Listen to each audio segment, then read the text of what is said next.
ওম নমো ভগবতে বাসুদেবায়। জয় শ্রীকৃষ্ণ। রাধে রাধে। নমস্কার, আমি দীপা। সবাইকে সুস্বাগত জানাই রায়কিশোরী দীপা তথা সনাতন ধর্মীয় তথ্যমূলক চ্যানেলে। সকলে কেমন আছেন? নিশ্চয়ই ঈশ্বরের অশেষ কৃপায় সকলে ভালো আছেন, সুস্থ আছেন। প্রতি বছর আষাঢ় মাসের শুক্লা পক্ষের দ্বিতীয়া তিথিতেই শুরু হয়ে যায় রথযাত্রা।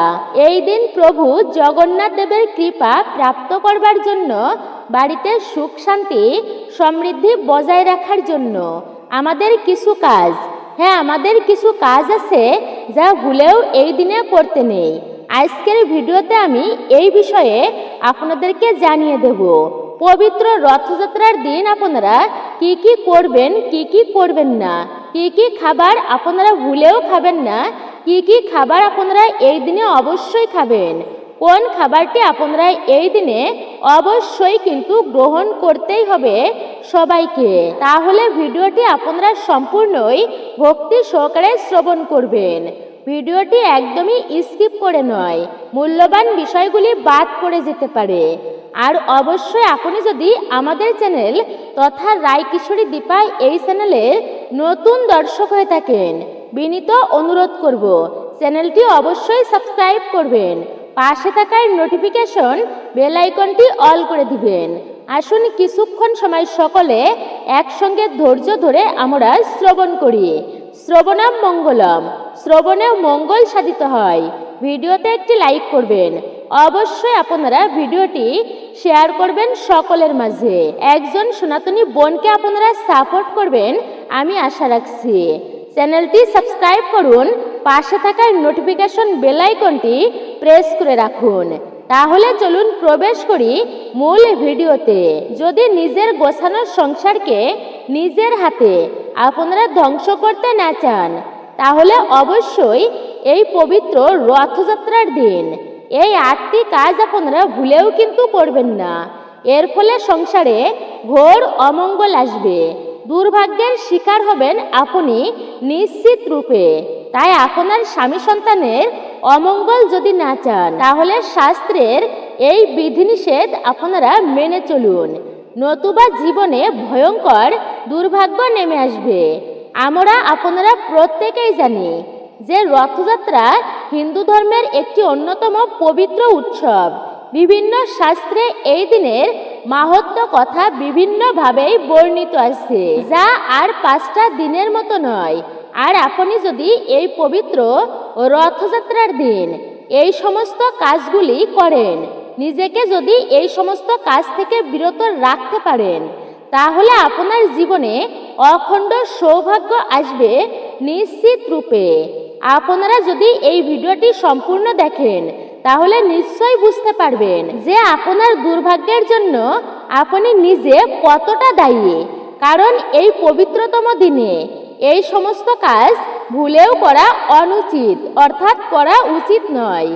এতেই প্রভু জগন্নাথ দেব রুষ্ট হবেন আপনার প্রতি, এবং জগন্নাথ দেবের আশীর্বাদও কৃপা থেকে আপনি বঞ্চিত হবেন। আপনার পুরো পরিবার বঞ্চিত হবে, আপনাদের জীবনের সুখ শান্তি নষ্ট হবে। তাই শাস্ত্রের বিধিবিধান অনুসারে নিজের উন্নতি চাইলে, পরিবারের সৌভাগ্য ফিরে পেতে চাইলে, নিজের জীবন তথা পরিবারের সবার মঙ্গল চাইলে প্রত্যেকে এই নিয়মগুলি অবশ্যই মেনে চলবেন। আমি সবার প্রথমে যে কাজটির কথা বলবো আপনাদেরকে জানাবো, আর তা হচ্ছে এই পবিত্র রথযাত্রার দিন সকালে ঘুম থেকে উঠেই কারোর মুখ আপনারা দেখবেন না। সবার প্রথমে সকালে ঘুম থেকে উঠে প্রভু জগন্নাথ দেব বা রাধা কৃষ্ণে আপনারা তাদেরকে দর্শন করুন। দ্বিতীয়ত, রথযাত্রার দিন বাড়িতে কোনো রকমের জঙ্গল পরিষ্কার করবেন না এই দিনে, এবং গাছপালা জাতীয় কোনো কিছু আপনারা একদমই কাটবেন না। চতুর্থ হচ্ছে, আপনারা এই দিনে কোনো রকমের জীব হত্যা ভুলেও করবেন না। কারণ প্রভু জগন্নাথ দেব তিনি হচ্ছেন জগতের নাথ, এই সৃষ্টির সকল জীব তারই সন্তান। তাই আপনারা বিনা কারণে কোনো জীবকে আঘাত করবেন না বা বিনা কারণে কাউকে আপনারা মারবেন না, গালিগালাজ করবেন না। এই দিনে অবশ্যই নিজের মুখের ভাষাকে আপনারা সংযত করুন, বাক্যকে সংযত রাখুন।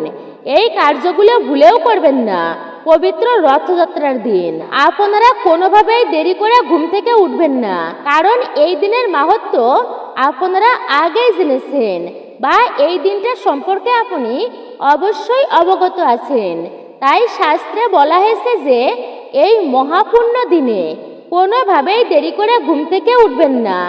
সকাল সকাল ঘুম থেকে আপনারা উঠে পড়ুন এই দিনে, বাসি বিছানা পরিত্যাগ করুন এই দিনে, স্নান করে শুদ্ধ বস্ত্র পরিধান করে আপনি প্রভু জগন্নাথ দেবের যে কোনো মন্ত্র আপনি পাঠ করতে পারেন, সূর্যদেবের উদ্দেশ্যে প্রণাম জানাতে পারেন। এতে আপনার জীবনে সৌভাগ্য নিশ্চিত রূপে ফিরবে। এরপর দ্বিতীয়ত হচ্ছে আমি যে কাজটির কথা আপনাদেরকে বলবো, আর তা হচ্ছে পূজার স্থানে আপনারা কোনোভাবেই চটি বা জুতা পরে ভুলেও যাবেন না। এতে আপনার জীবনে চরম ভয়ঙ্কর অমঙ্গল দারিদ্রতা আসবে, সেই সঙ্গে মহাপাপে আপনি ডুববেন। প্রভু জগন্নাথের আশীর্বাদ কৃপা লাভ করতে পারবেন না, বঞ্চিত হবেন, আপনার প্রতি রুষ্ট হবে। তাই পূজার স্থানে কোনোভাবেই চটি জুতা চপ্পল পরে আপনারা ভুলেও কিন্তু যাবেন না সেই স্থানে। নিজের বিপদ নিজেই ডেকে আনবেন না। আপনারা এই দিনে সৌভাগ্য খুঁজতে চলেছেন, আপনি পারেন আপনার সৌভাগ্যের চাবিকাঠি খুঁজে পেতে। তারপর তৃতীয়ত হচ্ছে আপনারা এই দিনে ভুলেও এই পবিত্র রথযাত্রার দিনে কোনোভাবেই বাড়ির মধ্যে ঝগড়া, অশান্তি, কলহ, মারপিট এই সমস্ত কাজগুলি আপনারা ভুলেও কিন্তু করবেন না। অশ্লীল ভাষা আপনারা প্রয়োগ করবেন না।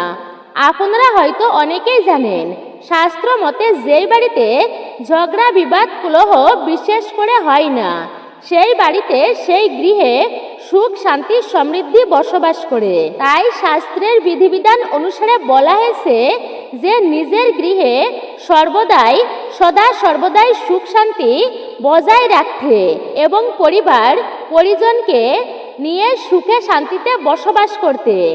তাই আপনারা পবিত্র রথযাত্রার দিন ভুল করেও বাড়ির মধ্যে ঝগড়া, ঝামেলা, কলহ, অশান্তি করবেন না। এর ফলে আপনাদের সংসারে মহা বিপদ নেমে আসবে। চতুর্থ যে কাজটির কথা বলবো আর তা হলো এই পবিত্র রথযাত্রার দিন গুরুজনদের কোনোভাবেই অপমান করবেন না। এই কার্যটি কোনো সময়ই করবেন না।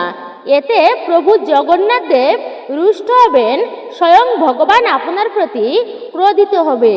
তাই আপনারা এই দিনে বিশেষ করে কোনোভাবেই কোনো পরিস্থিতিতে গুরুজনদের অপমান, কটু কথা বলবেন না, তাদের মনে দুঃখ দেবেন না। এতে ভগবান আপনার প্রতি বেজায় অসন্তুষ্ট হবেন, ভগবানের কৃপার লাভ থেকে আপনি বঞ্চিতই থাকবেন। এরপর পঞ্চমত যে কাজটির কথা আপনাদেরকে বলবো আর তা হচ্ছে এই পবিত্র রথযাত্রার দিন বাড়িতে যদি কোনো দরিদ্র অসহায় ব্যক্তি আসে, তাহলে কখনোই তাকে ভুল করেও তাড়িয়ে আপনারা দেবেন না। এই দিনের মাহাত্ম্য কিন্তু অনেক, সম্পূর্ণই আলাদা। শাস্ত্র মতে আমরা প্রত্যেকেই জানি যে দান ধ্যান করলে বিশেষ পুণ্য অর্জন হয় এবং জীবন থেকে পাপ ক্ষয় হয়। তাই বলা হচ্ছে যে আপনারা এই দিনে যদি আপনার বাড়িতে কোনো দরিদ্র অসহায় মানুষ আসে, খেতে যারা পায় না এমন মানুষ আসলেও আপনারা অবশ্যই তাদেরকে খালি হাতে ফেরাবেন না।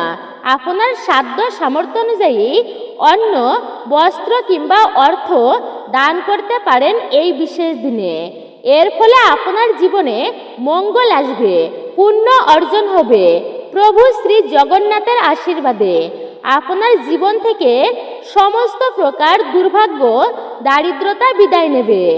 এরপর আমি যে কাজটির কথা আপনাদেরকে বলবো আর তা হচ্ছে যেই পবিত্র রথযাত্রার দিন যারা প্রভু জগন্নাথ দেবের উদ্দেশ্যে ব্রত আপনারা পালন করবেন, প্রভু জগন্নাথ দেবের পূজা অর্চনা আরাধনা করবেন, সমস্ত লোভকে ত্যাগ করে নিরামিষ বা সাত্ত্বিক আহার করবেন। এই দিনে কোনোভাবে আমিষযুক্ত খাবার খাবেন না, কারণ আপনি যদি আমিষযুক্ত খাবার এই দিনে গ্রহণ করেন তাহলে আপনার জীবনে পাপ লাগবে, পূর্ণতা অর্জন করতে পারবেন না। আপনার পরিবারে দুর্ভাগ্য দুর্দশার শেষ থাকবে না, প্রত্যেক সদস্যদের জীবন বিপন্ন থাকবে। আশা করছি আপনারা প্রত্যেকেই বুঝতে পারছেন যে এই পবিত্র রথযাত্রা কতখানি গুরুত্বপূর্ণ ও কত মাহাত্ম্য রয়েছে।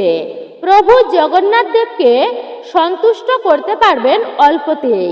আর প্রভু জগন্নাথ দেবের কৃপায় আর্থিক উন্নতি, সুখ শান্তি সমৃদ্ধি ফেরাতে, পরিবার থেকে দুর্ভাগ্য কাটাতে আপনাদের এই নিয়মগুলি প্রত্যেকের মেনে চলতে হবে। কারণ আষাঢ় মাসের এই বিশেষ তিথিতে পবিত্র রথযাত্রা পালিত হয়ে থাকে। আর আমাদের হিন্দু ধর্মের প্রধান অন্যতম একটি উৎসব এই পবিত্র রথযাত্রা। তাই শাস্ত্রের বিধিবিধান অনুসারে বলা হচ্ছে যে আপনারা যদি এই কাজগুলি করেন তাহলে প্রভু জগন্নাথ দেব আপনার প্রতি রুষ্ট হবেন, আর যদি না করেন তাহলে অবশ্যই আপনাদের প্রতি সন্তুষ্ট হবেন। এই অনিয়ম কার্যগুলো যদি না করেন, অধার্মিক কার্যগুলো যদি আপনারা এড়িয়ে চলেন।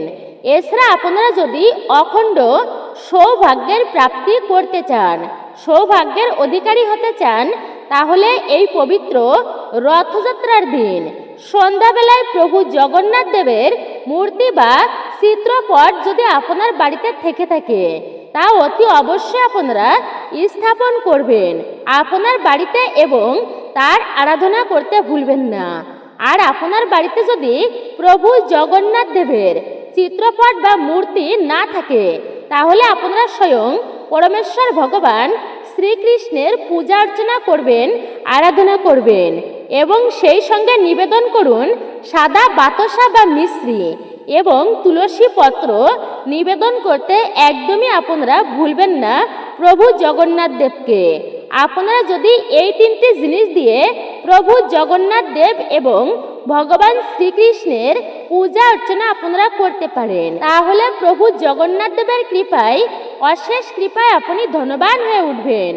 আপনারা এই পবিত্র রথযাত্রার দিন আপনার গৃহে বা আপনার ঠাকুর ঘরে যদি প্রভু জগন্নাথ দেবের ফটো বা কোনো বিগ্রহ থেকে থাকে বা ভগবান শ্রীকৃষ্ণের চিত্রপট বা যদি কোনো বিগ্রহ থাকে তাহলে সেখানে আপনি অবশ্যই কাঁঠাল ফল দিয়ে পূজা অর্চনা করবেন। কাঁঠাল হচ্ছে প্রভু জগন্নাথ দেবের খুবই প্রিয়। আপনারা একদমই ঠিকই শুনেছেন, কারণ আমরা আপনারা জানি যে প্রভু জগন্নাথ দেবের অত্যন্ত প্রিয় ফল কিন্তু এই রসালো সুমিষ্ট কাঁঠাল ফল। কত লীলা রয়েছে প্রভু জগন্নাথ দেবের এই কাঁঠাল প্রসঙ্গে। প্রভু জগন্নাথ দেবের উদ্দেশ্যে কাঁঠাল আপনারা ভোগ হিসাবে অবশ্যই নিবেদন করতে ভুলবেন না। এই সময়ে প্রচুর পরিমাণে কাঁঠাল পাওয়া যায়। কাঁঠাল প্রভু জগন্নাথ দেবের ভোগ হিসাবে আপনারা অর্পণ করে সপরিবারে এই প্রসাদটি আপনারা অবশ্যই গ্রহণ করবেন এই বিশেষ তিথিতে। জগন্নাথ দেবের অশেষ কৃপায় আপনার সুখ শান্তি সমৃদ্ধি দিনে দিনে বৃদ্ধি পাবে এবং আপনি যে তুলসী পাতা, মিশ্রি ও সাদা বাতাসা প্রভু জগন্নাথ দেবের উদ্দেশ্যে নিবেদন করেছিলেন সেই মিশ্রি, বাতাসা এবং তুলসী পাতা সপরিবারে প্রসাদ রূপে গ্রহণ করুন। এর ফলে পরিবারের অমঙ্গল দূরীভূত হবে। সারা বছর সুস্থ ও নিরোগ হয়ে দীর্ঘদিন ধরে বেঁচে থাকতে সক্ষম হবেন শ্রী জগন্নাথ দেবের কৃপায়। শাস্ত্রের অনুসারে সকাল ও সন্ধ্যা সব থেকে কিন্তু গুরুত্বপূর্ণ একটা বিষয়। তাই এই দুই সময়ে আমাদের বাড়িতে পূজা অর্চনা, আমাদের বাড়িতেই কিন্তু সৌভাগ্যের আগমন হয়। এর ফলে এতে দেবদেবীরা প্রসন্ন হন। তাই সকালে ঘুম থেকে উঠেই আপনি অবশ্যই কিছু কার্য করুন। আপনাদের বাড়িতে সকালবেলায় সমস্ত প্রকার দুর্ভাগ্য এর ফলে নষ্ট হয়ে যাবে সকালবেলায় এমন কার্যের ফলে। ভগবান বিষ্ণু নিজেই বলেছেন, যে ব্যক্তি সকালে ঘুম থেকে উঠে এই কার্যগুলো করে বাড়িতে স্বয়ং মা লক্ষ্মীর নিবাস হয়। যেমন যে বাড়ির মানুষেরা সকালেই ঘুম থেকে তাড়াতাড়ি ওঠে এবং সকালে স্নান সেরে নেন, স্নান করে এসে ঠাকুর ঘরে তারা প্রবেশ করে মঙ্গল আরতি করে একটি প্রদীপ প্রজ্বলিত করে ঠাকুরের উদ্দেশ্যে ভগবানের সামনে ধূপ ধুনো ধরায়, ভগবানের মন্ত্র জপ করে, মঙ্গল আরতি করে, ভগবানের অভিষেক করায়। সেই বাড়িতে স্বয়ং লক্ষ্মী নারায়ণের বাস হয়। আপনারা অবশ্যই প্রতিদিন এই কার্যটি করবেন। আপনারা এই দিন বিশেষ করে সকালে ঘুম থেকে উঠে একটি প্রদীপ জ্বালিয়ে হাতে একটি 1 টাকার কয়েন নিয়ে মা লক্ষ্মী কিংবা প্রভু জগন্নাথ দেবের সামনে আপনারা অবশ্যই এই মন্ত্রটি পাঠ করবেন। বিশেষ করে বাড়ির মা বোনেরা অবশ্যই করবেন। আর সেই মন্ত্রটি হচ্ছে ওম লক্ষ্মী মহালক্ষ্মী ত্রাহি ত্রাহি সর্ব সৌভাগ্যম দেহ সুহা। এইভাবে আপনারা এই মন্ত্রটি অবশ্যই জপ করবেন পবিত্র রথযাত্রার পুণ্য দিনে। তারপর সেই 1 টাকার কয়েনটি আপনারা মা লক্ষ্মীর চরণে রেখে দেবেন। এছাড়া এই পবিত্রতম দিনে এই মন্ত্রটিও আপনারা জপ করতে পারেন। এই টাকাটা জপ করে রাখতে পারেন। এই মন্ত্রটি হলো লীলাচল নিবাসয় নিত্যায় পরমাত্মানে বলভদ্র সুভদ্রা শ্রী জগন্নাথ প্রভু নমঃ নমঃ। এই মন্ত্রটি আপনারা যদি 3 বার জপ করতে পারেন, দেখবেন কিছুদিনের মধ্যে আপনাদের বাড়িতে কেমন করে সুখ শান্তি ও সমৃদ্ধির আগমন ঘটেছে স্বয়ং ভগবানের কৃপায়। আপনাদের বাড়ি থেকে সমস্ত দুর্ভাগ্যের নাশ হয়ে যাবে। এইবার আমি আপনাদেরকে বলবো, এই পবিত্র রথযাত্রার দিন কোন ফলটি পেলে আপনারা কিন্তু একদমই সেই ফলটি হাতছাড়া করবেন না। আর তা হচ্ছে কাঁঠাল ফল।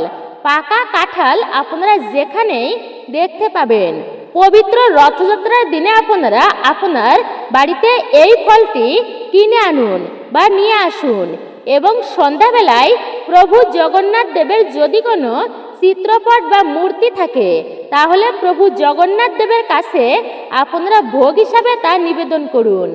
আর যদি প্রভু জগন্নাথ দেবের কোনো মূর্তি বা চিত্রপট আপনার গৃহে না থেকে থাকে তাহলে স্বয়ং ভগবান শ্রীকৃষ্ণ রাধারানীর কাছে এই ফলের ভোগ আপনারা নিবেদন করুন। তবে ভগবান শ্রীকৃষ্ণ অথবা প্রভু জগন্নাথ দেব আপনারা যেখানে এই ফলটি পাবেন তাদেরকে ভোগ হিসাবে আপনি অর্পণ করুন।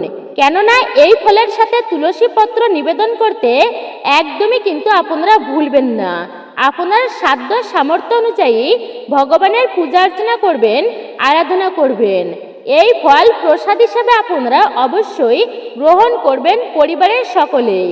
দেখবেন সারা বছর যেমন ভগবানের কৃপায় সুস্থ ও আপনারা নীরব থাকবেন, ঠিক তেমনি আপনাদের জীবনে সারা বছর টাকার বৃষ্টি হবে। আর এই পবিত্র তিথিতে এই ফলটি হলো সৌভাগ্যের চাবি। তাই এই ফল যদি আপনারা এই দিন আপনারা নিশ্চিন্তে যদি পেয়ে যান তাহলে আপনারা খেয়ে নেবেন। তাহলে আপনাদের জীবনে তথা পরিবারে বাড়িতে অর্থ সুখ শান্তি সৌভাগ্যে ভরে উঠবে।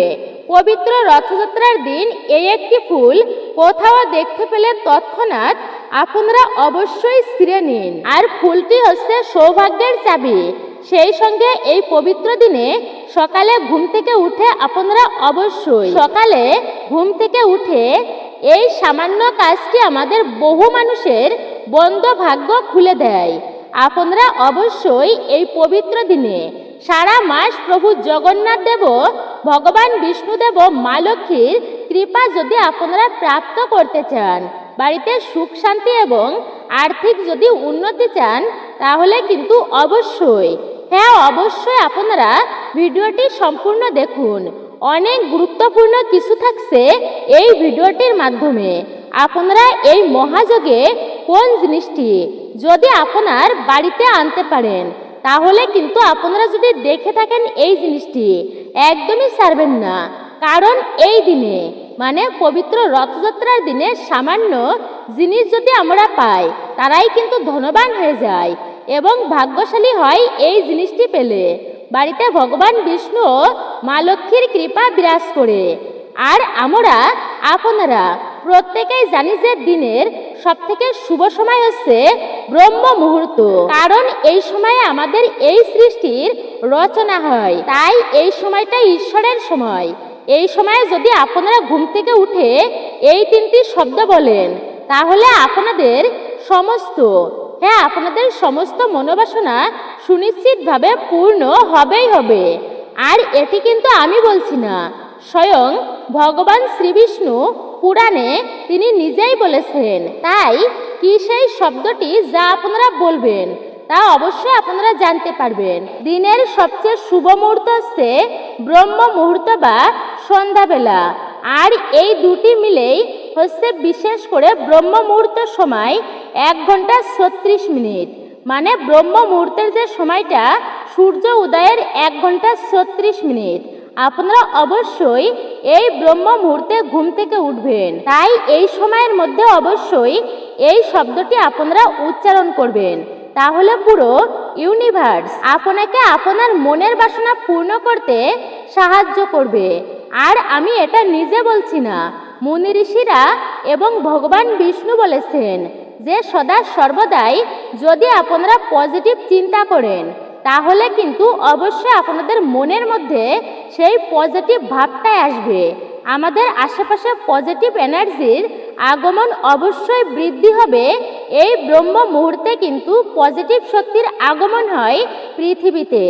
আর এই সময়ে যদি আপনি যে কার্যই করুন না কেন, তা কিন্তু সফলতা আসবে। নিয়মিত যদি ব্রহ্ম মুহূর্তে উঠতে পারেন এবং নিয়মিত উঠে যদি ভগবানের নাম জপ করতে পারেন, তাহলে অবশ্যই উপকৃত হবেন। সেই ইতিবাচক শক্তিরা আপনাদেরকে সাহায্য করবে। আমাদের শাস্ত্র বলছে যে এই সময়কে পরমেশ্বরের সময় বলা হয়। আর এই সময়টা কখনো অবহেলা করা উচিত নয়। বিভিন্ন পজিটিভ এনার্জিরা এই সময়ে পৃথিবীতে বিচরণ করে। এর ফলে এই সময়টা যে সমস্ত ব্যক্তিরা কাজে লাগায়, সকালে ঘুম থেকে উঠেই স্নান করে ধ্যান জপ বা গীতা পাঠ করে বা পূজা অর্চনা করে, তাদের সমস্ত মনোবাসনা পূর্ণ হয় ভগবানের অশেষ কৃপায়। এবং সায়েন্সও বলছে কসমিক এনার্জির বৃষ্টি হয় বিশেষ করে এই সময়ে। আর বিশেষ করে আমরা পৃথিবীতে বাস করি প্রত্যেকেই। তাই এই সময়ে কসমিক এনার্জিকে আমরা অনেকে আছে কাজে লাগাই না, আবার অনেকে আছে কাজে লাগায়। এই সময় যদি আপনারা পড়াশোনা করেন, ধ্যান করেন, জপ করেন, এই মন্ত্রটি বলে নিজেদের মনোবাসনা যদি আমরা বিশেষ করে বলে থাকি, তাহলে পুরো ইউনিভার্স, ঈশ্বর, এমনকি সকল দেবদূতেরা সেই কাজে আপনাকে সাহায্য করবেন। আপনারা ব্রহ্ম মুহূর্তে উঠেই আপনারা অবশ্যই 3 বার এই মন্ত্রটি জপ করবেন। আর সেই মন্ত্রটি হলো নীলাঞ্চল নিবাসায় নিত্যায় পরমাত্মনে বলভদ্র সুভদ্রাম জগন্নাথায় নমঃ। এছাড়াও আপনারা যারা এই মন্ত্রটি জপ করতে পারবেন না, তারা অবশ্যই হরে কৃষ্ণ মহামন্ত্র জপ করবেন। হরে কৃষ্ণ কৃষ্ণ কৃষ্ণ হরে হরে, হরে রাম রাম রাম হরে হরে, বা ওম নমো ভগবতে বাসুদেবায় নমঃ। এই মন্ত্রটিও আপনারা ভক্তি ভরে জপ করতে পারেন। জয় জগন্নাথ দেবের জয়। অথবা আপনি গায়ত্রী মন্ত্র জপ করে হাত জোড় করে ভগবানকে বলবেন যে হে পরমাত্মা, আপনাকে অনেক ধন্যবাদ। আমাকে আপনি অবশ্যই সহায়তা করুন, আমাকে মনোবল প্রদান করুন, আমি যেন সঠিকভাবে দিনটি অতিবাহিত করতে পারি। তোমার পূজা অর্চনা আরাধনা করতে যেন ভুল না করি। আমাদের যা মনোবাসনা আছে তা যেন পূর্ণ হয়। হে ভগবান, তুমি অবশ্যই পূর্ণ করো, আমাদের সমস্ত অপরাধ ক্ষমা করে। তারপরে অবশ্যই আপনি আপনার যে মনোবাসনা মনস্কামনা আছে তা ভক্তি ভরে ভগবানকে জানাবেন। আমি একটা ভালো বাড়ি চাই, একটা ভালো গাড়ি চাই, 2 মুঠো যেন অন্ন আমরা পেটে যোগান দিতে পারি। এমনও কিন্তু অনেকে আছে যে এই প্রার্থনাটাও করে চলেন। যারা 2 মুঠো ভাত খেতে পারে না, তারা ভগবানকে অন্তত বলেন যে আমি যেন 2 মুঠো অন্ন প্রতিদিন যেন খেতে পারি। প্রতিদিন সকালে ব্রহ্ম মুহূর্তে ঘুম থেকে ওঠার পর আপনারা এই কল্পনা অবশ্যই করবেন।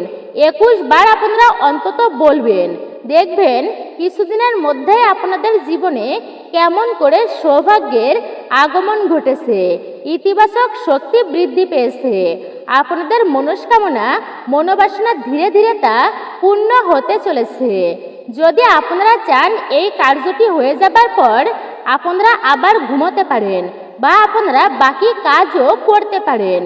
আপনারা যদি চান বা আপনারা বাকি কাজও করতে পারেন। যদি আপনাদের হাতে একদমই অর্থ না থাকে বা কিছুতেই আপনাদের আর্থিক সংকট দূরীভূতই হচ্ছে না, আর্থিক উন্নতি হচ্ছে না, সংসারের সুখ শান্তি বলতে একদমই নেই, মনের কোনো ইচ্ছা এখনো পর্যন্ত আপনার পূরণই হচ্ছে না, বাকি রয়েছে, এই পবিত্র দিনে এই প্রক্রিয়াটি করতে কিন্তু আপনারা একদমই ভুলবেন না। বর্তমান কলিযুগে অর্থ ছাড়া কেউ কারোর হয় না। বর্তমানে সমস্ত সম্পর্ক শুধু স্বার্থের ভিত্তিতেই চলছে। যার টাকা পয়সা আছে, অর্থ আছে, বর্তমান সবাই তাকে সম্মান করে, আর যার টাকা নেই মানুষ তাকে কোনোভাবে মানুষই মনে করতে চায় না। জীবনে বাধাবিঘ্ন তো আসবেই, কিন্তু সেই থেকে আমাদের কিভাবে বেরোতে হবে তা আমাদেরই কিন্তু খুঁজে বের করতে হবে। তাই আমাদের বিভিন্ন রকমের টোটকা, উপায় বা নিয়ম পালন করতে হবে। যেই দিন ভগবান আমাদের মনের কথা শুনবেন সেই দিন অবশ্যই তিনি কৃপা করবেন এবং আমাদের সমস্ত ইচ্ছা অবশ্যই পূর্ণ হবে। আপনারা এই পবিত্র দিনে এই জিনিসটি অবশ্যই সাথে রাখুন। তারপর আপনারা নিজেরাই দেখুন কি চমৎকারটাই না হচ্ছে। কারণ এই প্রক্রিয়াটি করতে বড় বড় বাস্তুবিদেরাই বলেছেন। তাই অবশ্যই আপনারা এটি করতে ভুলবেন না। একবার করেই দেখুন, মনের বিশ্বাসে, অবিশ্বাস রেখে করবেন না।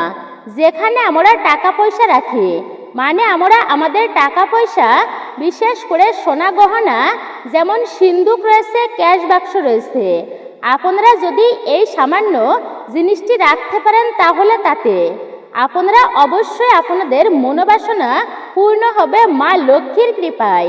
মা লক্ষ্মী আপনাদের নিজ গৃহে বসবাস করবেন আর সকল মনোবাসনা মাতা নিজেই পূর্ণ করে দেবেন।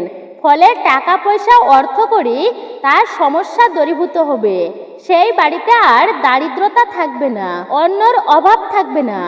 আসুন আমরা জেনে নিই কোন জিনিসটি রাখতে হবে, যা আপনারা মানিব্যাগে রাখলে 1 মাসের মধ্যেই সুফল আপনারা দেখতে পারবেন নিজের চোখে। প্রথমত তুলসী মঞ্জুরি।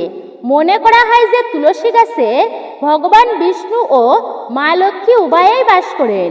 নিয়মিত তুলসী গাছের পূজা অর্চনা করলে মানুষের দুর্ভাগ্য পর্যন্ত দূরীভূত হয়, বাড়িতে ভগবান ও মা লক্ষ্মীর কৃপা হয়। কিন্তু হয়তো আপনারা অনেকেই জানেন না যে তুলসী মঞ্জুরি বাড়িতে রাখলে আমাদের আর্থিক উন্নতি হয়। এটি ভগবান বিষ্ণু ও মা লক্ষ্মীর অত্যন্তই প্রিয়। মানা হয় যে ভগবান বিষ্ণুর চরণে, হ্যাঁ, ভগবান বিষ্ণুর চরণে এই তুলসী অর্পণ করলে মানুষের জন্ম জন্মান্তরের দুর্ভাগ্য এবং পাপের নাশ হয়। আপনারা এই পবিত্র দিনে ভগবান লক্ষ্মী নারায়ণের চরণে বা আপনারা রাধাকৃষ্ণের চরণে এটিকে অর্পণ করে নিজের মনোবাসনা বলতে পারেন। তা নিশ্চিত রূপে পূর্ণ হবে ধীরে ধীরে ভগবানের অশেষ কৃপায়। আপনারা এরপর সেই তুলসী মঞ্জুরি নিয়ে একটি লাল কাপড়ের মধ্যে আপনারা বেঁধে নেবেন এবং লাল কাপড়ের মধ্যে বেঁধে আপনাদের মানিব্যাগ বা যেখানে আপনারা টাকা পয়সা গহনাগাটি রাখেন সেইখানে আপনারা এটি রেখে দিন। এটি রাখার সময় আপনারা ওম নমো ভগবতে বাসুদেবায় নমঃ এই মন্ত্রটি অবশ্যই পাঠ করে নেবেন। বাড়িতে মা লক্ষ্মীকে স্মরণ করে, বাড়িতে মাকে আমন্ত্রণ করে মাকে অবশ্যই বলবেন যে মা, তুমি আমার গৃহে চিরস্থায়ী থাকো, আমাকে কৃপা করো, সন্তান রূপের সমস্ত ভুল ক্ষমা করো। আপনারা তুলসী মঞ্জুরি তারপরে এই জায়গায় রাখবেন। তুলসী গাছ থেকে আপনারা শিকড় কিন্তু আপনারা এটিও ব্যবহার করতে পারেন এবং এই প্রক্রিয়া কিন্তু একইভাবে আপনারা শিকড় বা মঞ্জুরি ব্যবহার করতে পারেন। পবিত্রতম দিনে পারলে এটি 11টি পদ্ম গাছের বীজ জোগাড় করবেন আপনারা এই দিনে এবং মা লক্ষ্মীর চরণে আপনারা সেগুলি রেখে বাড়িতে মা লক্ষ্মীর পাঁচালি পাঠ করে একটি আসনে বসে ওম নমো ভগবতে বাসুদেবায় নমঃ এই মন্ত্রটি আপনারা 108 বার জপ করে তারপর আপনারা এই জিনিসগুলোকে মানে এই যে করি এবং তুলসী মঞ্জুরি এটি লাল কাপড়ের মধ্যে বেঁধে যেখানে আপনারা টাকা পয়সা বা গহনা গাটি আপনারা রাখেন সেখানে রেখে দিন। সদা সর্বদাই আমাদের বাড়িতে মা লক্ষ্মীর আগমন হবে এবং মা লক্ষ্মীর কৃপা থাকবে। আপনারা অবশ্যই এই কার্যটি করতে পারেন। পবিত্র রথযাত্রার দিনে আপনারা ভুলেও খাবেন না কোনো রকম আমিষ জাতীয় খাবার এবং ভুল করে আপনারা মুখে তুলবেন না পটল। হ্যাঁ, পটল কিন্তু আপনারা খাবেন না। পুঁই শাক, লাল শাক ভুলেও কিন্তু এই দিনে খাবেন না। তেতো জাতীয় কোনো প্রকার খাবার এই দিনে বাড়িতে রন্ধন করবেন না এবং পরিবারের কোনো সদস্যই গ্রহণ করবেন না।